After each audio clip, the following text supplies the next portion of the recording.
চিড়িয়াখানাতে তো আমরা সবাই গিয়েছি, কিন্তু এত কাছে থেকে পশু পাখিদের দেখার সুযোগ হয়তো হয়নি। মাত্র 2 ফুট দূরত্বে ময়ূর, এটাও কি সম্ভব?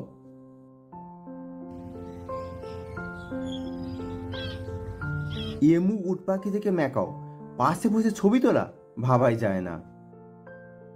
সম্ভব, শুধু দেখা বা ছবি তোলা নয়, ছুঁয়ে দেখাও যেতে পারে এই চিড়িয়াখানায় আসলে।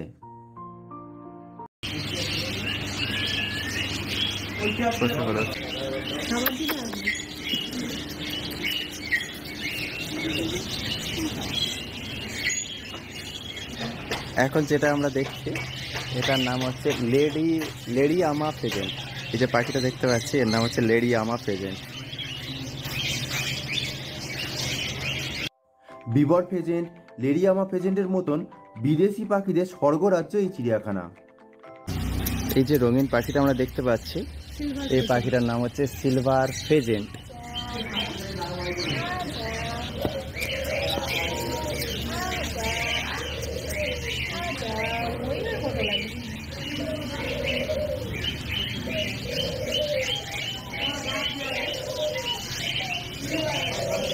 ডাব ছোট বড়, ঠিক আছে, মানে আমরা ঘুঘু যেটা বলি, কিন্তু এর ঘুঘুটা একটু খুব সুন্দর দেখতে। খুব কাছে থেকে আমি তুলছি, দেখো। আলিপুর চিড়িয়াখানায় গেলে এই ফেসিটা তোমরা পাবে না, ঠিক আছে? মানে এত কাছে থেকে এই সমস্ত পাখিকে দেখার সুযোগ কোনোদিন তোমরা পাবে না। এটা কত সুন্দর দেখতে, দেখো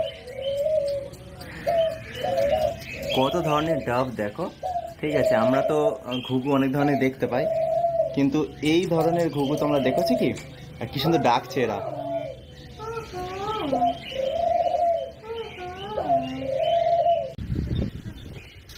এই খোপটাতে দেখো কত টিয়া পাখি, কাকাতুয়া সব একসাথে ঘুরে বেড়াচ্ছে, প্রচুর প্রচুর। মানে অনেক চিড়িয়াখানা তো আমরা ঘুরি, কিন্তু এইভাবে পাওয়া মুশকিল সত্যি। আমি রিকোয়েস্ট করব সবাইকে একবার অন্তত ঘুরে যেতে।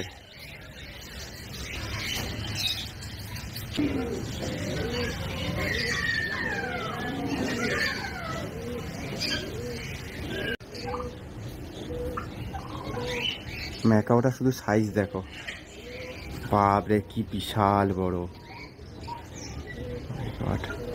ঘুমাচ্ছে এখন, কিন্তু ঘুমাচ্ছে,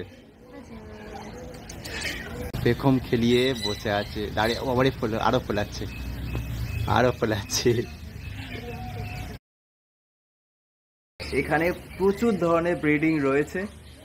অনেকের হয়তো নাম আমরা জানতে পারছি না, কারণ এখানে বোর্ড যে কটা দেখতে পাচ্ছি সে কটাই দেখতে পাচ্ছি, কিন্তু দেখে মজা লাগবে এইটুকু বলতে পারি। আর একটা দেখাচ্ছি, দেখো, বাহ, এত কাছে থেকে দেখার সুযোগ কোনো চিড়িয়াখানা পাবে না, বারবার উল্লেখ করছি।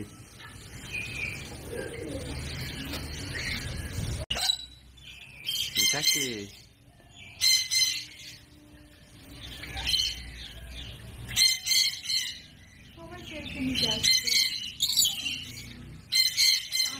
স্নান করেছে সবে, দেখো, স্নান করে এসে এখন গা মুছছে, গা পরিষ্কার করছে। গামছা দেবো?